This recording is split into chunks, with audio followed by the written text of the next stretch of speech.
Languages are an essential part of human culture and history. They shape our way of thinking, shape our understanding of the world, and connect us to our ancestors. But did you know that on average one language goes extinct every 14 days? It can come as quite a shock to find that languages have been disappearing at such an alarming rate.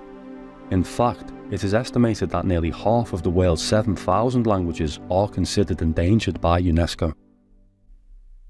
A language becomes extinct upon the death of its last native speaker, known as the terminal speaker. A terminal speaker is a person who is one of the last remaining speakers of a language that's on the brink of extinction.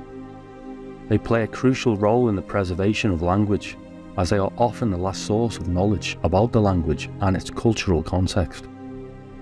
Terminal speakers are also often elderly, and the passing away of one of these speakers can mark the end of an era. A well-publicised case of a terminal language speaker occurred back in January 2010 when 85-year-old Boasinya passed away. She was the oldest of the Akabo tribe, one of the 3 remaining tribes who inhabit the Andaman Islands in the Indian Ocean. She was the only one of her lineage left who could still speak the native Bo dialect. The remaining 52 members had long lost their linguistic identity due to intermarriage and other factors, and so her passing marked the demise of the Akabo language, which had evolved over a 65,000-year time span. So how do languages actually die? The most common way in which a language dies is when communities become bilingual and gradually shift their allegiance to their second language, as was the case with Boa's few remaining tribal kin, who have adopted one of the Hindi dialects from the neighbouring subcontinent. This can happen very often with smaller native languages, because the speakers must learn a more widely spoken language in order to advance socially and economically. Such circumstances can cause smaller languages to gradually die out over generations.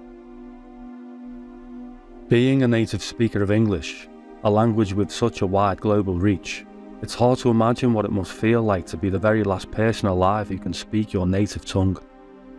But not all languages that fall out of common use go completely extinct. There are several languages throughout history that still have specific use cases. These languages are known as dead languages. A prime example of a dead language is Latin. Latin was once the dominant language of the Roman Empire, but is now considered a dead language because it is no longer spoken as a primary means of communication. However, it still holds significant value in today's society. Latin is widely studied in schools and universities as a way of understanding the roots of modern languages and the history and culture of ancient civilizations. It is also used in a variety of fields such as law, science and medicine, where many technical terms are derived from Latin. Additionally, Latin is still used in religious contexts, particularly within the Catholic Church, where it is used in liturgy and official documents. And we can't forget that Latin also forms the basis of Romance languages: Spanish, French, Italian, Portuguese and Romanian. So what are your thoughts on language extinction? Have you or anyone you know been affected by the loss of an ancestral dialect? Leave a message in the comments section below. And if you found this video informative, then please give it a like and subscribe to the channel for similar future content. Until next time, Maximus out.